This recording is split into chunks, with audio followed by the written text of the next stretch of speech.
Happy hump day, and we got afternoon baseball. Joe Osborne subbing in for Derek. Derek is dealing with some computer issues. We'll get to it, but me and Joe are going to trade some picks. Metler's got a handful of picks, and of course, Derek and the Bat will have the releases. As always, good to see everybody there in the chat. Sorry about your luck, Derek M. It happens. Hit that like button, subscribe. Big JT, how we doing today, buddy? I'm great. Busy times here at Covers. I have a day off on Friday, and then, as I'm saying to people, then I'm on till after the Super Bowl. But I'm looking forward to the grind. Absolutely love it. Any spots? I hate to put you on the spot, but anything? What's your biggest look forward to thing so far heading into week one?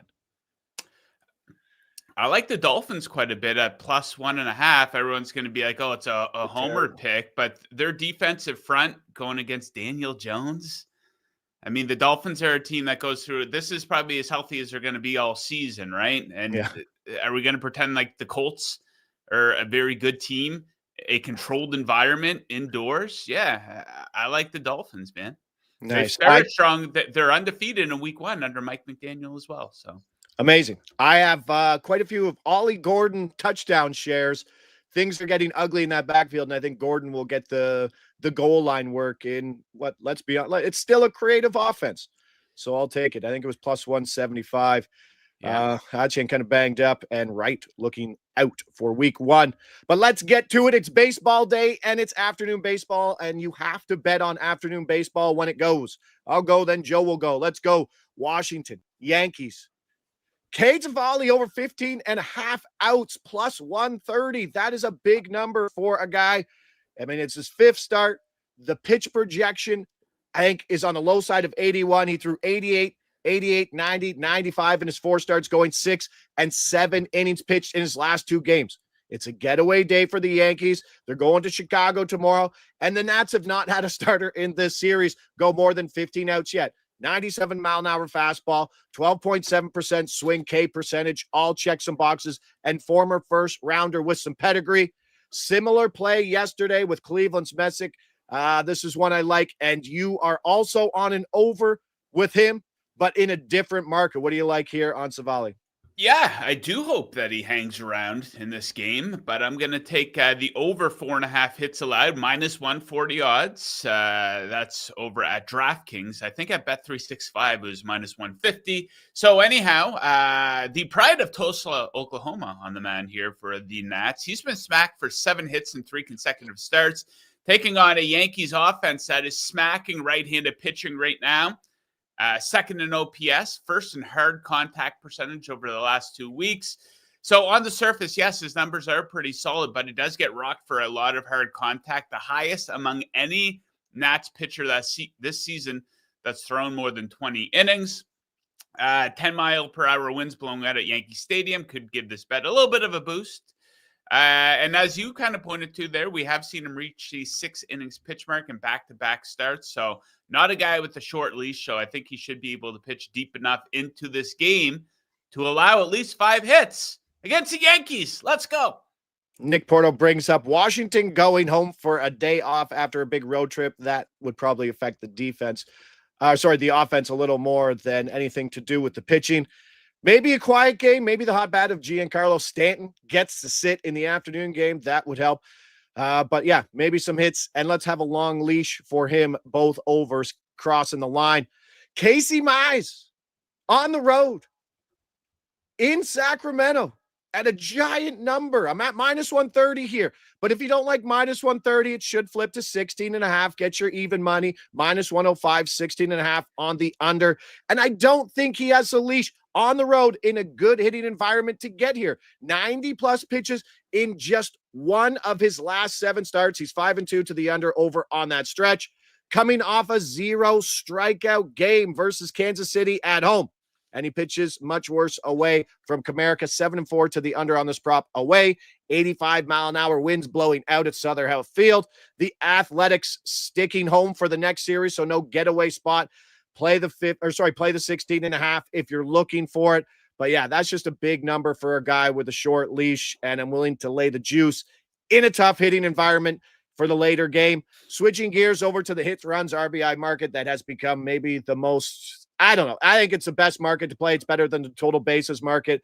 There's a lot more moving pieces to it. The prices are good. And you're backing a guy who's 14-4 to the over across his last 18 games on this prop. Beautiful. Yeah, Gunnar Henderson. Let's go. Great spot for him to go over 1.5 hits, runs, and RBIs, minus 125 odds on this one. He's taking on Brian Bello on the bump for Boston. Brian Bello on the bump for Boston. Brian Bello on the bump for Boston. Brian Bello on the bump for Boston. Try to say it 3 times quick. I challenge you at home. So he has a career 1109 OPS against him. This includes 4 extra base hits and 16 career at-bats. OPS over 1,000 versus Red Sox pitching so far this season. And he's much better both at home and versus right-handed pitching. OPS in the 900s in each of those categories for him. So, yeah, I do like him to stuff that stat sheet. Jingles, try to say it 3 times quick. Brian Bello on the bump for Boston. Let's go. Brian Bello on the bump for Boston. There you go. 3 times quick. Eat once is no, easy. I only do it once. I just put on the radio voice and do it once.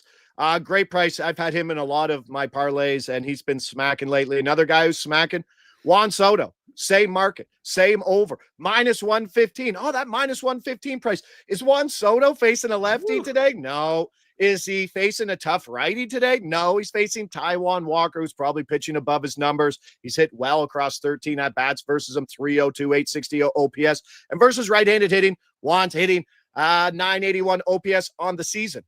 Last 18 games, random number just because it sounds better. I could say the 20, but I'm going to say 18. He's 15-3 to the over, including going over on this prop. He's getting on base a ton. He's getting runs. He's getting hits. He's knocking things in. Absolute good price. And the wind blowing out to the pull side for him today, right field at 10 miles an hour. Big names. And you can always find a big name in that market, it seems, every day, like the Gunners, like Juan Soto. Hell, you can find Shohei Ohtani sometimes versus a lefty at plus money. And speaking of Shohei, some days you log in and a bunch of guys are at 2.5 their number, right? So it can be a confusing market at times, but try to jump on those numbers inside minus 125 for stars. Good spots for those guys. Speaking of Shohei, bud, on the bump versus Nick Lodolo, who's coming back, and we'll talk about him later if we get that number. You're riding a run line here. Which side are you on? Yeah, how about a good old-fashioned full game run line bet on a favorite? I'm sure the casuals out there, the squares, will be able to get behind this one with me. So really tough spot here for Reds pitching staff, combined with a Cincinnati offense that's really struggling right now. Nick Lodolo returns to the rotation after a stint on the DL, having last pitched on August 4th, so we do have a potential for short leash for him versus a Dodgers offense that's really starting to heat up right now. 21 runs scored across their last 3 games. Cincinnati's offense, on the other hand, 29th in OPS over the last week. They do struggle on the road, 26 in OPS on the road over the last week. Dodgers offense absolutely elite when they're on their home field, where they lead Major League Baseball in runs per game. And yes, as you mentioned, you see him in the picture there, a man named Shohei Ohtani on the bump here for the Dodgers. Rough start last time out, but he has been much better at home. Limited work, but sample size needs to start somewhere. So he has a 2.45 ERA at home, a whip lower than 1. I do think maybe it's time for LA. They're going to put their foot on the gas, get into playoff mode. We're starting to see shades of that already. Hope we see more of it tonight, and they win by at least 2 runs. Yeah, Cincinnati slightly fading down the stretch. That offense a little different on the road than at home at Great American Ballpark. Joe, appreciate the Wednesday. Appreciate the afternoon play. Let's cash some tickets, bud. We'll see you back here Friday. Oh, you're off Friday. No show tomorrow. Damn. So the next time we'll see you will be NFL Week 1. Appreciate you, pal. Thanks for the picks there, pal. See you guys. Best of luck. All right. Now, let's get things rolling with Derek Carty here. Make sure our numbers are there. Right? Like, just what an absolute rock star, right? Buttons, hair, goodness gracious. Mr. Carty, let's go. We got to get these numbers. Appreciate you jumping on, working through some computer issues. Let's see if these numbers hold. We got the Brown, we got the Boyd yesterday. Cincinnati and the Dodgers. Let's go. DK. Not shed. Let's see. We are going pitcher strikeouts. I think you said DK moved 365 was, yeah. And thanks everybody there in the chat for pumping up some better numbers there. Producer Mick, just flying through the interface today. Hey, look at that. We got it. SIA also holding this number, -135 at Hard Rock. We saw the -145 at DK. Let's go. Nick Lodolo, under 4.5 strikeouts, -125 here. We kind of touched on it before. Projections from you, Derek, 71 pitches, 3.5 strikeouts. He's been out with a blister, and he had just 3 simulated games. So I know it's pretty difficult to project a pitch count, but simulated games don't sound awesome with a blister as opposed to like a AAA start. Yeah, and I think the most recent I saw was only 3 innings. So I haven't actually seen pitch counts, but it seems like Lodolo is not really going to be built up enough to go more than, like 70, 75 pitches. And he's facing the Dodgers, who are really, really good and are a low strikeout offense. And so, I mean, this one just seems, kind of like a layup. The bat's projecting 3.5 on the nose. So this is a good one. I know no one probably wants to buy the -140, but the -140 is probably still showing some value on a full strikeout on the under. Yeah, I'm still good there. I'm good at -145, the DK number. Probably -150 is fine. After that, maybe I'm wavering a little. Yeah. Thank you, Milo. I'm trading -140 at Novik. Kansas City, Chicago White Sox. Let's go to 365. Widely available, 10 points different from here. If the number's still holding, we're going to go back to pitcher strikeouts. Interesting day with pitcher strikeouts, which is the most efficient market, I think. Yeah, we rarely have pitcher strikeout lines at this point in the day, but I'll take them if they're there. We got Brown yesterday. -105 for Ryan Burgent, under 4.5 strikeouts is still there. Burgent under 4.5 strikeouts, -105 here. Was -115 widely available pre-show. 82 pitches, 3.96 K projection from you versus the White Sox. K per inning through 58 pitches, but just 131 strikeouts in 142 innings in double and AAA over the last 2 seasons. Maybe punching above his weight in terms of missing bats. I kind of think so, especially because the Stuff Plus hasn't really changed. It's not really great. You'd think, to trade for him, the Royals see something in him that they can change or fix. I mean, we saw what they did with Cole Reagans, but I'm not seeing anything yet. I'm not seeing anything. So he seems like a guy who's potentially not really this kind of strikeout pitcher facing a mediocre kind of strikeout offense. The leash is a little bit uncertain. In the minors, he was always kept on a very short leash. But he's on a new team now, so we don't know exactly how they're gonna treat him. The bet's only projecting 82 pitches. If he winds up, being like a 95 pitch guy, then we're not getting the value on this. But for now, I'm fine with it. -105, -110, probably -115 is okay. Beyond that, I'm probably out. Like it. Let's keep that pitch count sub 85. Play 3. We're getting our numbers here. Let's keep this one as well. Some plus money under outs action. And we go. Pittsburgh, St. Louis. We're at 365. 5 points off at Fanatics. 10 points off FD DraftKings. The guy who, like, if they gave you pitch counts, like his outs, it's obviously Sonny Grander, 17.5 outs, plus 135 here. Pitch counts, I think, would be, I know, like Prize Picks and stuff like has some pitch count stuff. But I think if I had pitch count, that would be my favorite market to bet against if it was widely available and it was just like mine. Sure. I mean, Prize Picks and Underdog, I actually don't know if they're still offering it. I can't play on them in my state, but I mean, they were offering it like 3 or 4 years ago. Like sports books, like real sports books should get on that. I mean, I guess maybe they don't want to. They don't even want to offer pitcher walks anymore, but yes, it would be nice if they offered pitch counts. And I bring that up because I think Sonny Gray might be the most overvalued pitcher in terms of what his leash is all year long. Yeah. Because he's a 90 to 92 pitch pitcher. Yeah, sometimes even less than that. Yeah.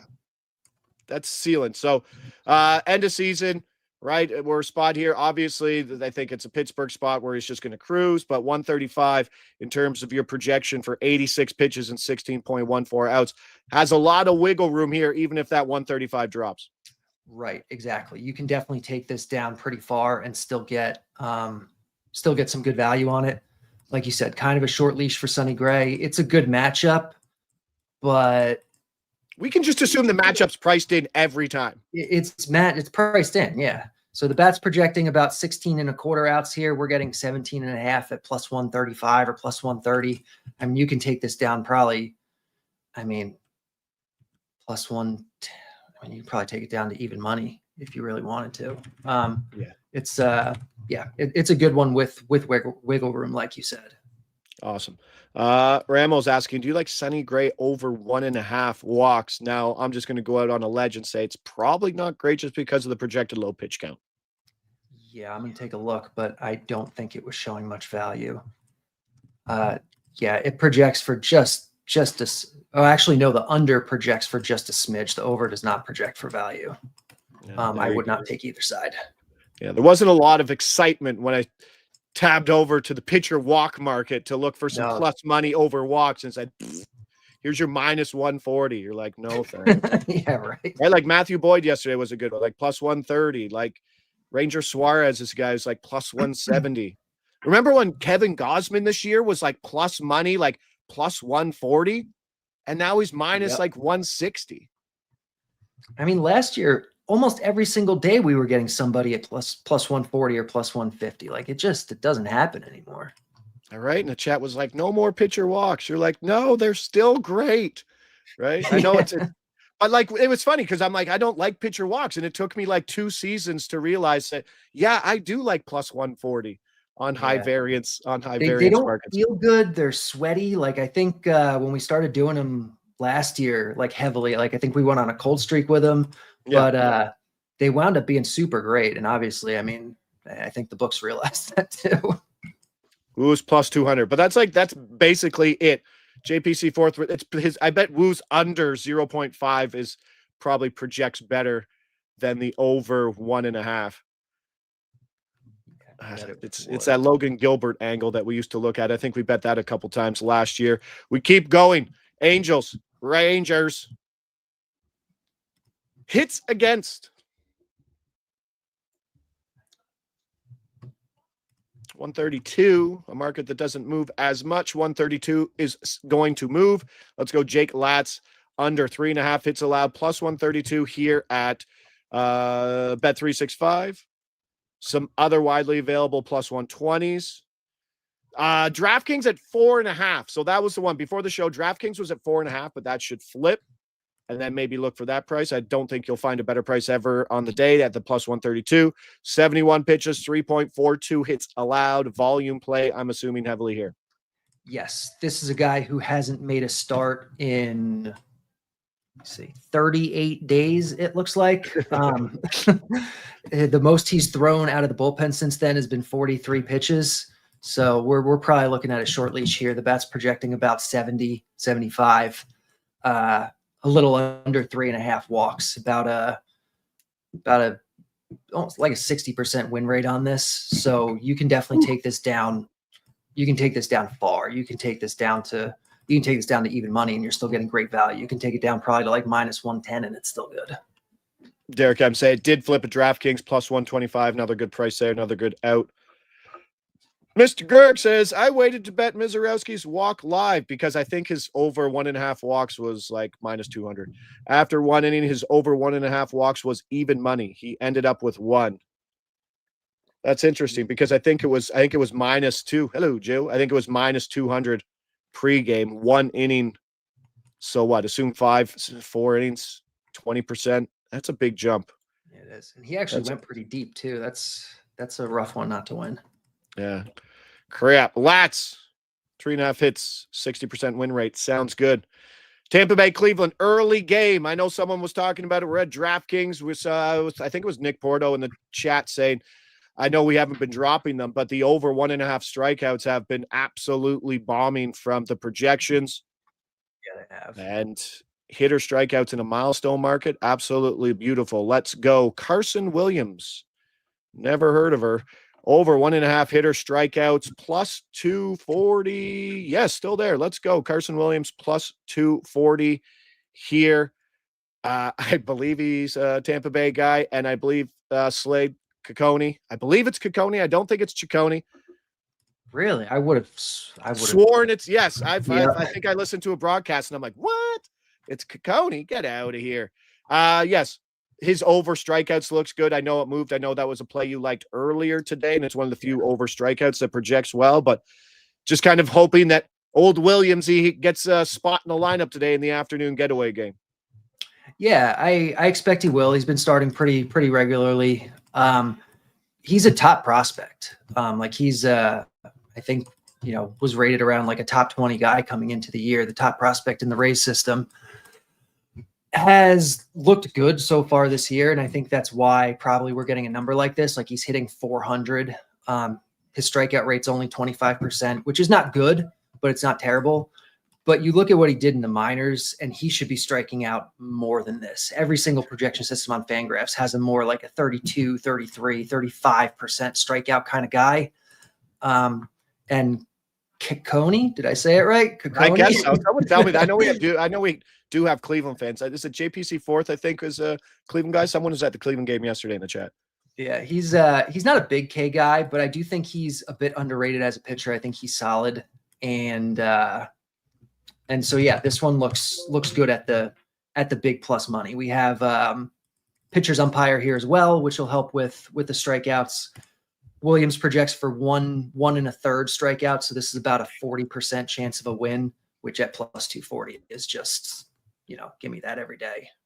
Sorry, JPC Fourth. I know there's a Cleveland guy. I know there is one. I know one of the OGs is a Cleveland guy in blue. Appreciate that. Williams is a super good D prospect who just got called up, super high K rate in AAA though. So it's exactly what you want to hear. Exactly what you want to hear. 1, 2, 3, 4, 5. 5. And we got our numbers. That's absolutely crazy. And now that play right there is down to minus 180. All right. That's what I like. Okay. I appreciate it, Derek. Thanks for working with us today. Wednesday's in the book. You're back Friday. John will be helping you out then. Old Uncle Josh has got to go on a golfing trip to finish off the summer, but have a great day, pal. Thanks for the plays. Have a good one. All right. We keep on rolling. Jon Metler's coming in. And my last play is obviously an afternoon parlay. 3 pitchers, strikeouts, and I might have laddered it. There is a giant risk, but it's afternoon baseball. Oh, he's bringing it up. You don't got to bring it up. Oh, there's the tease. Get it off the screen. Get it off the screen. Get it off the screen. We're going to tease it. We'll talk about that after. Mr. Metler, how are you, pal? Good. I like to point out I knew JPC Fourth was a Detroit fan. I know you would, but do you know who the Cleveland guy is? No, I don't know who the Cleveland guy is. But what was I going to say? Oh, you're talking about the pitch count props. I'm surprised. Aren't you surprised that hasn't kind of gone through all the other sports? Like they could offer it. Why do they not offer it? Like you think like quarterbacks, they offer passing attempts, right? Like it's kind of the same thing. No, they'd get crushed. Yeah, they probably don't want to offer it. No, they don't want it. Hey, I want like, pitcher counts. I want pitch counts. I thought about this too for like basketball, or even like even football, like targets. Like I'm surprised they don't offer targets. Like that's something they definitely can offer for wide receivers. Again, they probably don't want to, or like even field goal attempts for basketball players in the NBA. Like that would be another one where it's kind of like, it's always frustrating when you have an over on points and they go 4 for 20, and you're like, well, I was kind of right about the usage. They just didn't make the shots, right? Field goal attempts is awesome. I didn't even think about that. Yeah, you just gotta shoot it. Oh, that's an awesome one. Yeah, I do like that. Targets would be a weird one. There's obviously some uncertainty with where the target goes. Is it throwaways or not?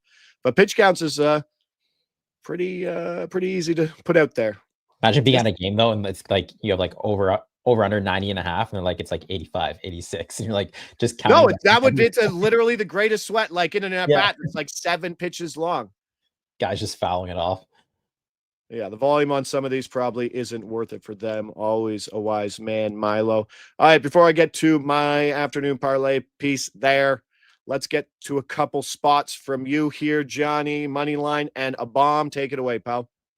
Yeah, I'm gonna take the Phillies on the money line. Taiwan Walker on the bump here, plus 137. I do think this should be closer, about plus 115 for the Phillies. You're looking at this spot, like they came into this series against the Mets. They've lost 2 of the first 3 here. You can absolutely not let the Mets back into this divisional race. They were kind of like down and out, and then you're kind of giving them life here. I feel like that just kind of plays into like today with how you're managing the bullpen. Baseball's a funny sport because you bet money lines on teams, but you don't really know like what version of that team you're totally going to get out of the bullpen. If I'm the Phillies, you absolutely cannot get swept. They should throw their best arms. They should push them a little further. Both teams did use their high leverage guys yesterday. Edwin Diaz, though, for the Mets did throw 1 2/3, so I'm not sure if he would be available. I feel like the Phillies would kind of push their guys. Taiwan Walker has been better on the road too. The splits, I mean, he obviously faces the Mets a bunch. He's been in the league a lot longer, but I know on the road this year, he has like a 2.6 ERA, and at home, he's over 4. So kind of like that as well. It is the Nolan McLean. He's only making his 3rd start here for the Mets. His minor league stats really, really strong against righties. Not so great against, or sorry, he is really, really strong against righties. Worse against lefties, still good, but worse against lefties. You know, that middle of that Phillies lineup too is, you know, Bryce Harper, Kyle Schwarber. So I'm going to take the Phillies plus 137. Do you think that should be closer to plus 115? I have 1 home run prop today.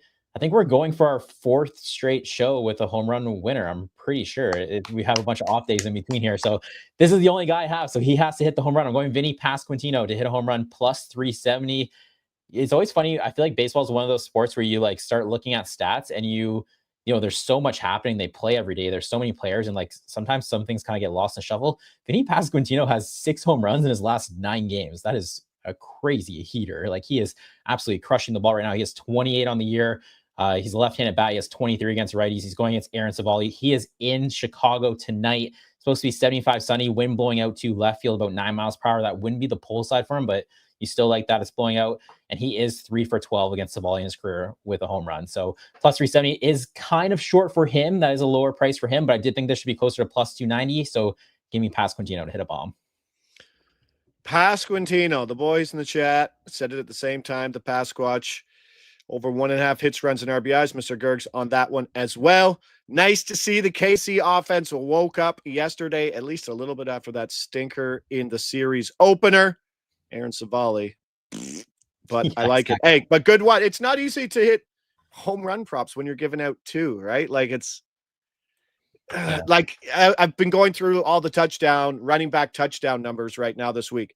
And like to get 4 plus 400 running back touchdown is like a guy that might see the ball 4 times. It's just such a weird vibe. Cause like, even like, you know, I was coming on here 3 days a week and you say you're giving out 2 or 3, like you could go a full week without winning one, but then all of a sudden you hit 2 and it's like, okay, well I lost 6, 7 in a row, but those 2 are plus 500, plus 400. So it's, you know, you're 9 units technically, like you're up. It's just such a weird market to root for because there's just so much losing, but then like you get a couple green check marks and you're like, okay, I guess I'm up on this. So yeah, it's just a funny one to kind of root for. There's a question. The AL Central, who's more disappointing this year, Cleveland or Kansas City? I might have to say Kansas City because that offense has been junky. Afternoon baseball. I'll get us. I do like the $69 hits, runs, RBIs in the afternoon. I don't like running them every day. People ask me, hey, Josh, you got one? I don't like putting them out there every day because then it turns people into just straight parlay bettors and it's tough. I don't like it. But afternoon baseball, I will absolutely pick my spot for some parlay action. Put it up. Boom, boom, boom. 3 pitchers. 3 not great pitchers, let's be honest. But Savali, Gusto, and Caccone, 4Ks. All of them, their totals at 4.5. So it's taking it 1 down, plus 181 there. And it's all 3 pitchers in the early game. So a little bit of action there. Cavalli is a big-ass righty with the top 15% K matchup. Yankees, last 30. Could go K per inning. New York getaway lineup, probably weaker. Gusto's a little worrisome. He had 0 strikeouts in his last start. Kind of a red flag, but he also struck out 8 Atlanta batters 2 starts ago. So I'll put him in there. He's probably going to go 90+ pitches. Atlanta getaway game. Hopefully that's factored into it as well. And Ciccone, great matchup versus the Tampa Bay Rays offense that has been balls. They've kind of given up K-heavy 25% last 30, and he can throw 100 pitches. Tampa Bay heading to Washington as well. So lots of moving pieces against these guys. Hopefully get some garbage lineups and just some giveaway at bats. The 5+ for those guys, plus 579. The 6+, 2728. And the 7+, just in case you're wondering, don't run it. I know you guys will, but you will, is like over 120 to 1. I don't expect them to get it, but guys like Cavalli could run up to 7. Gusto's shown he can get 7 versus this lineup, and Ciccone just has that great matchup. So there is a chance at 7. But I think if you're going to run it up, stop at the 6. But I know you won't, because that's what you do. Afternoon baseball. But who doesn't love washing the dishes after lunch? Watching scores on the phone, right? Like, that's afternoon baseball is maybe my favorite pastime. It changes the monotony of being at home. No, John? Oh, yeah. Say his name again. I don't think that's it. Ciccone. Ciccone? I'm pretty sure. That's what I've heard. I was on Visson, and that's how they said it. I'm like, what? I feel like that person messed it up, because I watched the Cleveland. I think it's Slate. I've been calling him Ciccone. It's Ciccone. Yeah, I think it's Ciccone. I feel like we need to look that up, but I'm pretty confident it's Ciccone. I want to hear Joe pronounce Tulsa, Oklahoma again too, because I think go back in the show. I don't think he said Tulsa. Hey, can we? I think that's one of the more underrated things with Joe's game is the pride of somewhere. Yeah. Right? I think there was a guy, he said the pride of Paris, France, and I had looked it up, and he's not from Paris, France. Like, if he's just making up random places for these guys, that's hilarious. But I think I love that bit. All right, but Ciccone, all right, Josh, let's go figure that out. I think it was on Visson. I think it was J-Lu, who used to pitch for the Guardians, called him Ciccone. I'm like, oh, Ciccone? It's in that same vein of everybody calls Sandy Alcantara. Yeah. Or the other way. It's Alcantara, but everyone calls him Alcantara because no one watches Miami games. There's someone in the NBA with he corrected someone this year, and he was like, we've been pronouncing his name wrong, like everyone across all broadcasts for like 4 years. They're like, why didn't you say something before? Like, he never said anything. So you don't have a name that's Metler. Has anyone Meatler? Has anyone called you anything? That actually gets messed up quite a bit. You would Stop think it does. It honestly does. You get Meltler a lot. They're like, they don't Meltler. Yeah. Oh, Meltler. What's wrong with Bijan? Is it not Bijan? Bijan. Oh, like as Binajan. Is it? Oh, Bijan. Thank you, Blue. Now we know. I've gotten everything. English, Inglis. It's all I've gotten it all. And that's what it does, Blue. That's what a professional does. He waits until he's a top 3 fantasy football pick, and that's when you can get them to change it. You don't do it in the first year. Slade Ciccone. So we'll figure that out. But hey, great show today, buddy. Appreciate the 2 picks. Let's hope the home runs keep running. Producer Mick on the buttons. Big thanks. And you guys in the chat, we got afternoon baseball. You know where I'll be. Probably dropping some other things. Oh, hey, Soft J. Yosh Inglis. Yes. Where is he from? No idea. But let's roll. Let's win some tickets. Wednesday, afternoon ball covers best MLB bets. Hit that like button, subscribe on the way out, leave a comment. That's the engagement we need. We'll see you back here on Friday. Toodaloo. Maybe I just